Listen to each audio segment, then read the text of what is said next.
Hello, my friends, and welcome to another episode of The Dave Show. We are going to be looking at Snow White and the phenomenal Disney flop in the theaters. Everyone is just running away from this film, and for good reason. But the Critical Drinker is going to be critiquing it, and he basically thinks that we're going to be, well, that we are leaving the woke era. So let's take a look, see where we're going next. All right, let's do it. Oh dear, it really has been a rough couple of weeks for Snow White, as if the crushingly bad reviews and disastrous opening weekend, where it failed to even match box office predictions that had been repeatedly adjusted down to try to lowball the movie, wasn't bad enough. Then the almost 70% drop-off for its second weekend was compounded by the fact that it got beaten by a low-budget, generic action movie that would have gone direct to DVD a decade ago, from an almost 60-year-old star sleepwalking his way through the kind of role he's played a million times before. That's so sad. It is so sad. Oh, man. Okay, well, look, this is just an absolute... I hope this is a learning moment for Disney. They really need to completely walk away from woke and get back to basics. Get back to what made Disney great. At one time, they were great, but not anymore. Not the current Disney.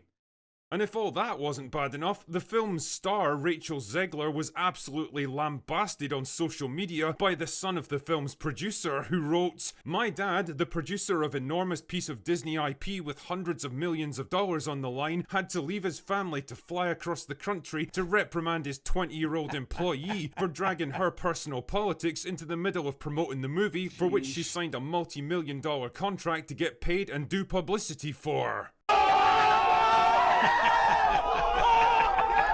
And so, here we find ourselves, 2 weeks after release, and as of the time of recording this video, Snow White has managed to limp to a worldwide box office gross of $145 million. Whoa! That's so horrible. Worldwide after a week? Man, that thing should have been like at 5 to 600,000, 600 million easy. I mean, this remake should have been just knocked out of the park. You know what I'm saying? This should have been $1 billion movie all day long. But instead, it's absolute trash. Oh my gosh, they lost so much money on this movie because, I mean, this is probably the peak, right? It's only going to start to slide down in people attending the movie. So, my gosh, I bet you they won't even break 300 million worldwide for the total run of this show. I don't know. We'll see. I'll have to check it out in a few weeks to see.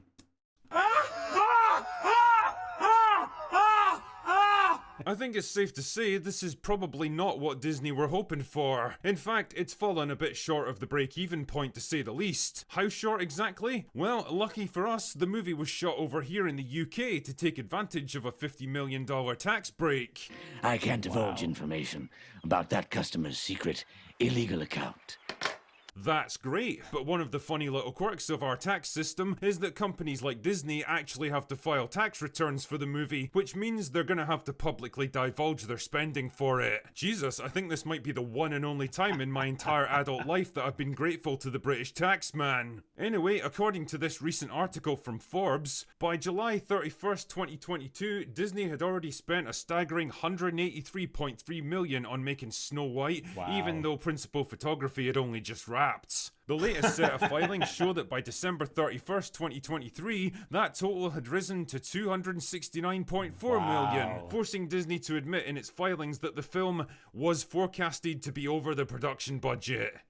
No shit. Reshoots and post-production work have taken place since then, so the costs are set to increase, though the bulk of the money's been spent. It brings the total cost to around $300 million, which is almost precisely in line with the estimate from expert film industry pundit Valiant Renegade, who assessed back in September 2023 that Disney's Snow White remake cost $300 million. Fuck. And that's not even Well, this is probably going to say, but that doesn't even include all of the stuff to promote it. Because usually, I mean, I don't know what the ratio is exactly, but it's usually like double what you spend to promote it. So usually a film has to make around double the total cost of everything to recoup all the money spent. I don't think there's a chance that they're gonna recoup all the money that they spent total with production and publicity. factoring in the cost of promotion, which was at least another $100 million, it's more- bringing the total to at least $400 million. It was more than that. I guarantee you, it was more than that. It has to be at least 500 million.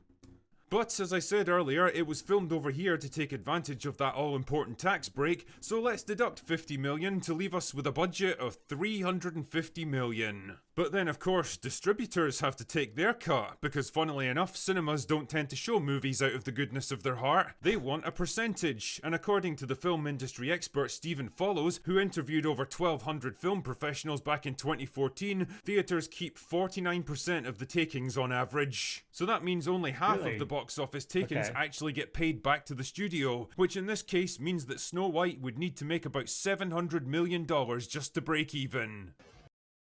Okay. So, and I think it's going to be more than that. I think it's going to, well, because like I said, I don't know. Yeah, I forgot about the distributors. I forgot about their cut. So yeah, they're screwed. They're totally effed any way you look at it. You serious? You know, call me crazy, but something tells me they're not gonna make it. In fact, if they even get to 200 million at this point, I'll be impressed. But Drinker, you not-so-charming prince, I hear you say, the movie's only been out for 2 weeks. How can you write it off already? There's still plenty of time to turn it around. Well, dear viewer, movies that actually get stronger week on week are a bit like Glasgow mothers who drop their kids off at school wearing something other than Ugg boots and pajama bottoms. Yeah, they theoretically do exist, but I've never fucking seen one. The reality is, almost every movie ever makes the bulk of its revenue within the first 2 weeks. After that, pretty much everyone who wants to see it will have done so already, and it's a steep decline into obscurity. Yeah. Not just that. Yeah, that's exactly what I said. I mean, you've got like, if it's a really popular movie, I mean, like if it's a really, really popular movie, you might be able to push that to 4 weeks. But right around that time, even with a super popular movie, it just starts tanking in the theater. It just does. Because like you said, everyone's already seen it that wants to see it. And there's not a whole lot of people that probably didn't want to see it that will go see it after they've heard whatever friends talk about it, or maybe they actually saw a trailer and they're like, oh, okay, maybe I'll go see it. Those numbers are minuscule. So yeah, they are effed. But there's an even bigger problem looming on the horizon. The Minecraft movie comes out this weekend, a huge IP with a dedicated fan base that's way more culturally relevant than Snow White, which will target much the same audience and almost certainly wipe it off the face of the earth. This, as they say, is it. Snow White has got nowhere left to go, no major territories left to open in, and no time left to do it. Yeah, I forgot about the Minecraft movie coming out. I'm not sure who made that, but yeah, as soon as that hits, I mean, I think I'm not into Minecraft. I was never into that. That's not my generation. Even as a gamer, I just never got into Minecraft. So, but there are like millions and millions of people out there that totally grew up on Minecraft and love it, and they will definitely go see this movie.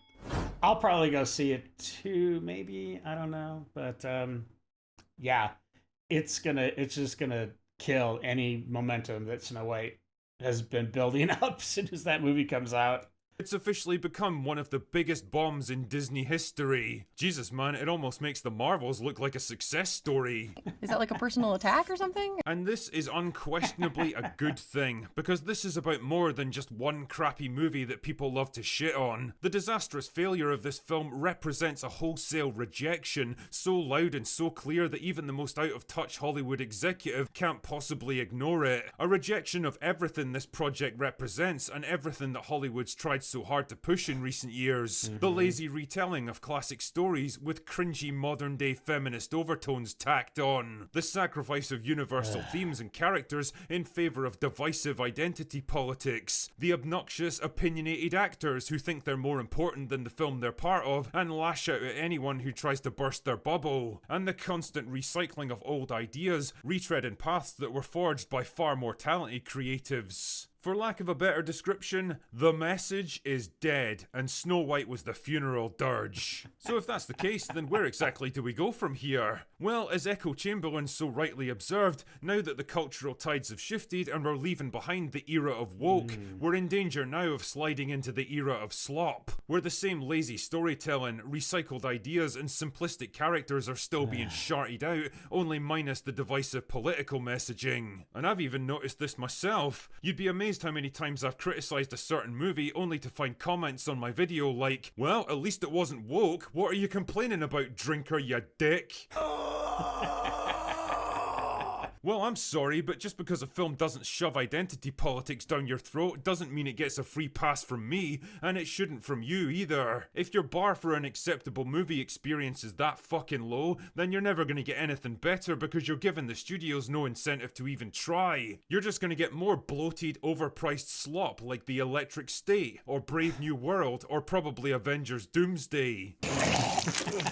Hollywood and cinema in general seems to have reached a fork in the road at this point, with one path leading to even bigger and more expensive but creatively bankrupt movies trying desperately to drum up interest through spectacle and cheap nostalgia, and the other leading to smaller, leaner and more creatively interesting new ideas made by people who actually give a shit about telling good stories. And which way they go is going to depend a great deal on what their audience spends their money on. So spend wisely, keep your wits about you and don't let your guard down, dear viewer. We might have won this particular battle, but the war for entertainment isn't over yet. Oh yeah, and just before I fuck off to drink myself into oblivion for another couple of days, I just wanted to remind everyone that the Kickstarter launched by Mahler and myself to make a series of short films is closing in fast on our funding goal. We've now raised over $200,000 in the first few days, which is a fantastic result, and I'm hoping that with your help, we can give it one last push to get it over the finish line. We're really excited to start making movies of our own, even if it's only on a small scale at first, and this is your chance to help make that happen. Either way, I'll put a link to the Kickstarter page in the description where you can find out everything you need to know about the project, cool. the various short films we want to make, and how to submit your own pitch for the chance to get your own short film made.